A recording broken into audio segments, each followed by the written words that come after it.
I would like to start by thanking the organizers for giving me the opportunity to participate in this very exciting workshop. As we strive to understand the complexity of neurological diseases, it becomes increasingly clear that we cannot study the brain or develop effective treatments for disease by only looking in neurons and glia and not focusing on the extracellular environment and how it changes during neurologic disease. And one of the major constituents of the extracellular environment of the brain is the brain vasculature. What you can see here is a three-dimensional immunolabeling of brain vasculature in a cleared mouse brain. And you can see the areas here of the cortex, large cortical volume, as well as the hippocampus. And with this advent of imaging, we're now able to look at, obtain molecular information of the vasculature in this large, and visualize them in these large volumes.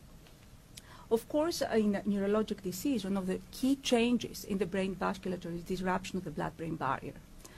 This is in vivo to photon imaging of the vasculature in an animal model of multiple sclerosis. And however, it is very different than normal vasculature because it's permeable to blood proteins that extravasate from the lumen inside the parenchyma. And this is depicted here when we use a red dye that we inject intravenously in this mouse. We can see how it extravasates outside of the blood vessels. And you can see that this leakage is massive. Large areas of the blood vessels are actually permeable and allow the blood to get out of the brain. And as you heard from previous presentations, this leakage of the blood and blood-brain barrier disruption is a common denominator in a variety of diseases, including multiple sclerosis, stroke, brain trauma, and classic neurodegeneration like Alzheimer's disease. However, there is always the chicken and egg question. Is the leakage of blood a consequence of the neuropathology, or is it possible that this leakage of blood proteins can actually be a driver of these pathologic diseases? And of course, the only way that we can answer in biology chicken and egg questions is when we start understanding peripheral triggers and molecular determinants, where we can go and with specific genetic models or pharmacologic inhibitors prove or disprove causality in certain pathways. And work in my lab has characterized blood clotting factors, and in particular the blood protein fibrinogen. And we have shown that it plays an important role in both driving neurodegeneration and inflammation in the brain, coordinating the communication between peripheral immune system and the brain interface. But also at the same time, we found this to be a really rich niche to develop novel imaging techniques to image the neurovascular interface, as well as a novel niche for therapeutics. The concept that leakage of blood is a key component of neuropathology is definitely not new. This is a human brain through a multiple sclerosis patient, and you can identify a very large lesion here where, as it has been described from one of the first definitions of MS in the early 1800s, the MS lesions were described as small lumens of small vessels engorged with blood, with alterations of individual vessels leading to chronic inflammation. So the hypothesis that we had is that it's completely unexplored whether these blood proteins actually are contributors to disease. But of course, the main challenge here was which blood protein to study. There are so many. There are IgGs, there is albumin, there's fibrinogen. So which one to focus on? And our research was entirely hypothesis-driven, and I will present you the three key components of the hypothesis why made fibrinogen so attractive to study in the brain. First, there was abundant evidence from neuropathology about its presence in neurologic disease. This is from different papers in the literature of immunohistology for fibrinogen in human brain. And you can see here multiple sclerosis, traumatic brain injury, and Alzheimer's disease, where there is abundant and sustained deposition of fibrin over the course of disease. This is also the case in animal models. This is 3D immunolabeling in the cleared spinal cord. And you can see here fibrinogen labeled in red, spanning over several millimeters actually into the lesions of these mice, suggesting that indeed this protein is abundantly present in the brain. The second aspect of fibrinogen that also made it very attractive is that it has a very profound pro-inflammatory function when it's converted to fibrin. Fibrinogen is a soluble protein in the blood that with action of thrombin is converted to fibrin, plays a role in blood clotting, but also plays an important role in inflammation. And the ability of fibrinogen to play this dual role is due to its unique molecular structure. Fibrinogen contains in its gamma chain a binding site that interacts with alpha-2b beta-3 intervening platelets, and that's how the blood clots. We know that's a druggable interaction. The drug Riopro, developed by Barry Kohler, is actually a thrombolytic and inhibits the interaction of fibrin with the platelets. But this drug does not block the inflammatory functions of fibrin, and that's because the inflammation is mediated by a different epitope that is non-overlapping. And this is the 377395 epitope of fibrin that binds to a different receptor. This is complement receptor 3. Other names for this receptor is CD11b, CD18, that is expressed in macrophages and also microglia, that are the CNS innate immune cells, and contributes to inflammation. So we couldn't help but asking the question, would it be possible to selectively target the pro-inflammatory epitope of fibrin, and in this way suppress inflammation without affecting the beneficial effects of fibrin in blood clotting? But of course, the first order of business is to show if fibrin plays any role in neurologic disease. And my lab, together with many others in the field, what we showed is that when we deplete fibrin, either with anticoagulants or with fibrinogen mutant mice, like knockout mice, in a great range of neurologic diseases, peripheral neuropathies, multiple sclerosis models, brain trauma, Alzheimer's disease, the mice recover better, have less neurologic signs, and less inflammation in the brain, suggesting that getting rid of fibrin is actually really protective in a wide range of neurologic diseases.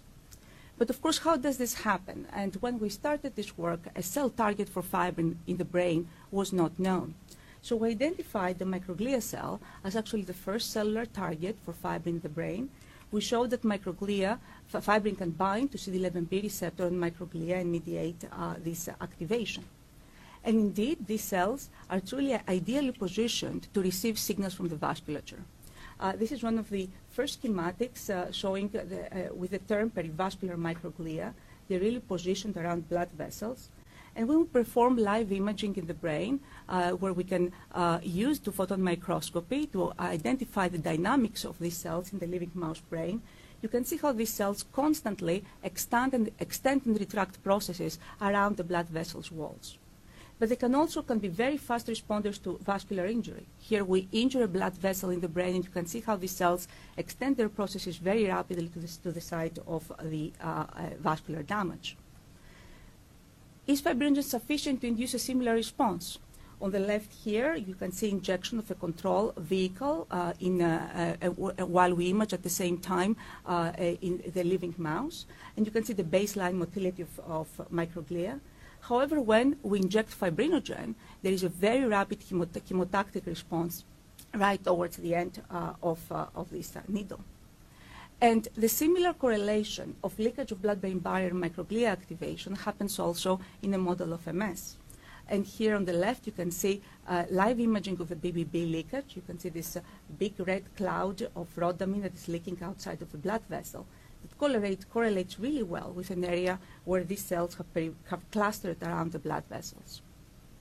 Can we block it?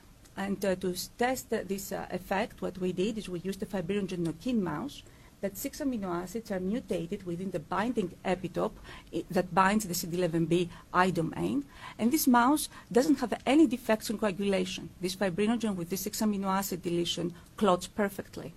However, when we cross it with a reporter mouse, you can appreciate a dramatic decrease in perivascular clustering of microglia and also a decrease in axonal damage. That also correlates with a decrease of clinical signs, suggesting that signaling of fibrin CD11b signaling is required for microglia perivascular clustering and axonal damage. So this is a summary of our working model where we consider fibrinogen to be really one of those triggers in the extracellular environment that can activate microglia to lead both into autoimmune processes like, for example, demyelination and MS, but also neurodegenerative processes. And the concept of trigger, I think, is very important for neurological diseases.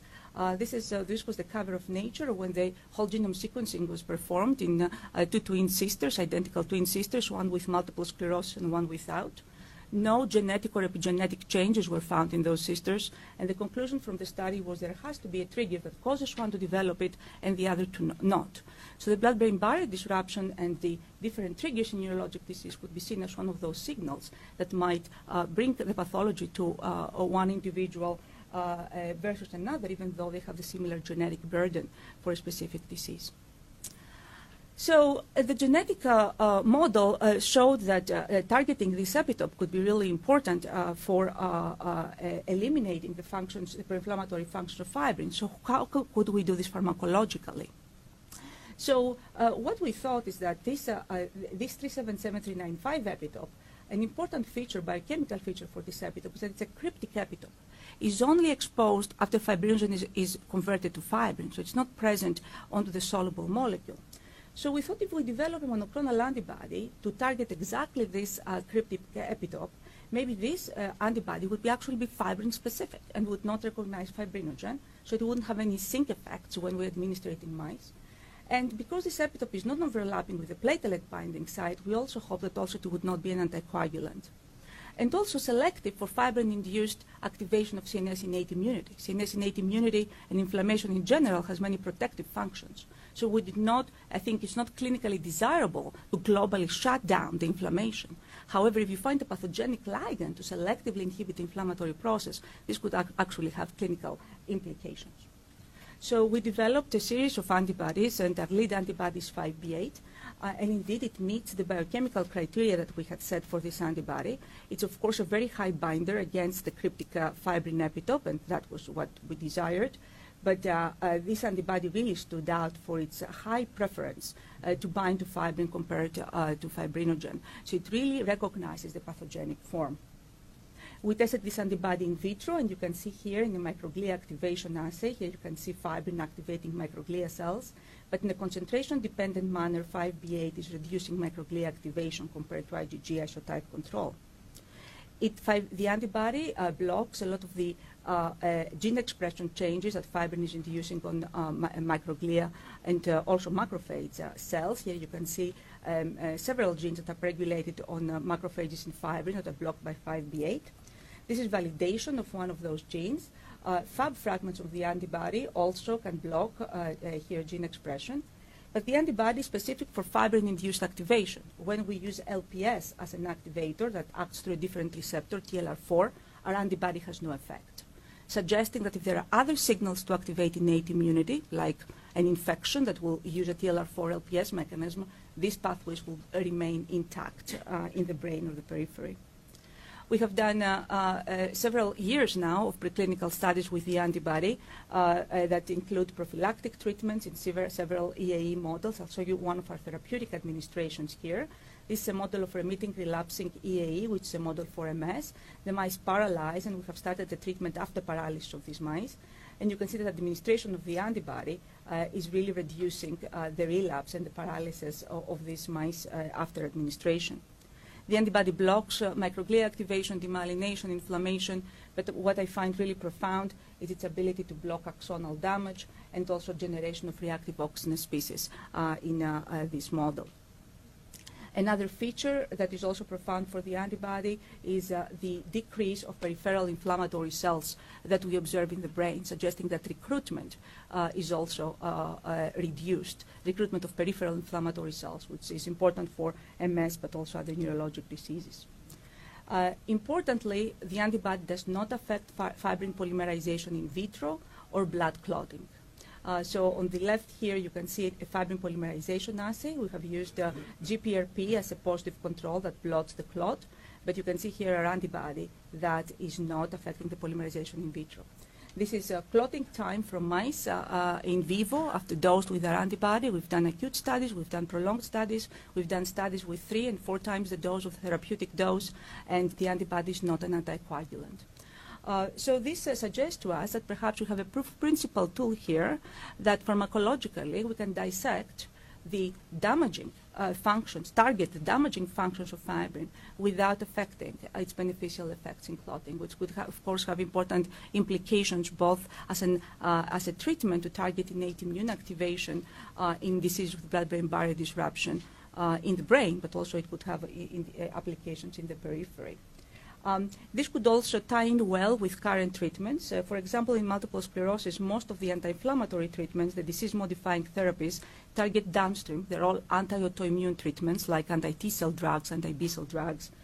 Targeting fibrin interaction with the microglia would be a more upstream treatment targeting this pathway, and also would have the additive effect that it might not only suppress autoimmune functions, but also suppress neurodegeneration.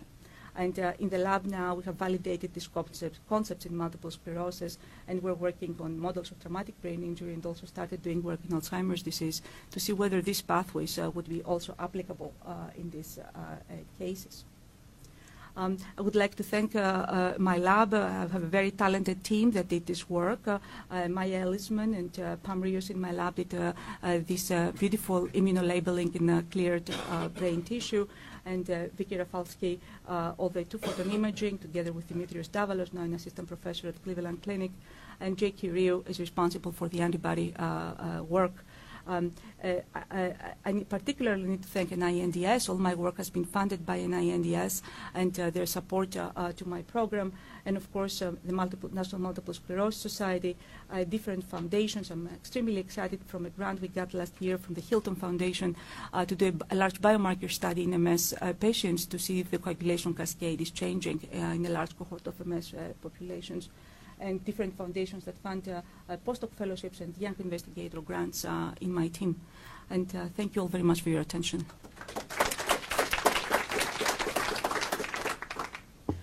We'd like to thank Dr. Akassoglou. If there are any questions, we have time for one or two questions. Is your sense that fibrinogen that leaves the vascular space is very rapidly converted to fibrin? That you're really always looking at fibrin once it's left the vascular? Yes, excellent question. Our studies with when we microinject fibrinogen, and sometimes we use fluorescent fibrinogen, you can actually see it clotting right in front of your eye. So it clots in seconds. So there seems to be some very high procoagulant activity that makes it clot really quickly. So even though the antibodies that are used for histology do not really discriminate between fibrinogen and fibrin, I think the majority of what is stained is fibrinogen. And actually now we have started using our therapeutic antibody for histology because it's really fibrin specific. So it's nice to be able to see where you have fibrin and where you have fibrinogen. The second aspect is we directly imaged coagulation in the brain by developing a molecular probe for thrombin activation. And this is a study we published 2 years ago in Annals of Neurology, and we worked together with Roger Chien to develop a novel probe to recognize thrombin activity. And we showed that when we inject this probe in the animal models for MS, there is very high coagulation activity in these models of EAE. And this probe has also now been validated in models of stroke as well, and also atherosclerosis. So with molecular imaging or with studies of imaging of fibrinogen in the brain, I think the answer is that yes, I think it clots almost immediately. Yes, go ahead. Feel free to come up to the microphone so it's easier to hear. Thank you. Very elegant. Do you have any sense of the stoichiometry? Is it across orders of magnitude or even half orders of magnitude? The reason I'm asking the question, this is with fibrinogen concentration and fibrin monomer cross-linking, is that obviously we know that in brain injury and obviously in infection, fibrinogen is an acute phase reactant, and over a time of chronicity, like a lifetime, I wonder if the availability of this particular segment of the gamma chain is concentration dependent enough so that if you had a chronic inflammatory disease systemically, that it might have and you had any minor even breaches of the blood-brain barrier, that you might actually enhance chronicity or chronic uptake of the neuronal activation or the glial cell activation and then the neuronal injury. Yeah, it's an excellent question and a difficult one. So if I understand correctly, how to expose the epitope, right? And so the conversion to fibrin, definitely by thrombin, is giving the best epitope exposure. And for us to be able to develop the assays to actually screen the antibodies, for assay development, we compared 9 different preparations of fibrin with any imaginable way, including degradation products of fibrin, to find which one would be the actual in vitro substrate that would be bioactive and would mimic the functions of fibrin in vivo. That was actually one of the biggest challenges for this project and for drug discovery in this field in general. So what I can say with certainty is that cleavage by thrombin is doing the best exposure of the epitope. Having said that, immobilization of fibrinogen alone also exposes the epitope, but not even nearly as good. So the gene expression changes are maybe, in some genes, 100-fold different. So you can get, perhaps with immobilized fibrinogen, a 5-fold increase in a pro-inflammatory gene that would be 80-fold if you actually have the real exposed epitope. So it's also the field that is studying inflammation here needs to be cautious in the context of how do we study fibrinogen in vitro, because it's not the same like studying it in the brain. I'm actually just wondering, so it's clearly a very interesting pathway to target. Do you think it's possible to modulate the other side of the pathway, or say certain genes in microglia constantly, which are interacting with the fibrin as a therapeutic approach for MS? To model some genes? I'm sorry. To modulate expression with RNAi, antisense, CRISPR, I don't care, with other technology constantly. Yeah, of course, yeah. So we actually have studies undergoing in the lab to be able to define the pathways, both at the RNA level, but also at the proteomic level, of the ligand selectivity of the CNS innate immune activation. So the study that we have designed, and we're halfway there, is to compare the activation pathways from LPS, fibrin, and complement. Because, of course, complement and fibrin share the same receptor, right? However, the gene expression is different, and also with LPS, the gene expression is different. So what gives the specificity, and how does the ligand-receptor interaction make that specific? So we're extremely interested in the ligand selectivity, and we're doing this both with RNA-seq approaches and also phosphoproteomic and redox proteomic approaches. As soon as you define it, then it would be possible to target. Exactly. So we don't know, other than the receptor, we have identified a lot of the pathway. We know that PI3 kinase is activated, FKB is activated, RO is activated. We've published this. But to how many of these pathways are selective, and to what extent they're selective for a specific disease, I think that's And what do you think about is. the strategy of just fully modulating or silencing the level of receptor expression in microglia, or it will have too many? Yes, so the receptor, of course, it's always a question, do you go after the ligand or you go after the receptor? So the receptor, I think, has a lot of protective functions in microglia and CNS innate immunity in general. In many cases, even protection from sepsis models depends on this receptor and its ability to be activated by complement and not by fibrin. In the nervous system in particular, this receptor has been linked with spinal elimination, and deletion of this receptor is actually associated with autism and schizophrenia, and has also a very important developmental function. So I would actually like to avoid, it was a conscious decision to avoid targeting the receptor, and the ligand I thought would give us more selectivity. Thank you. Well, thank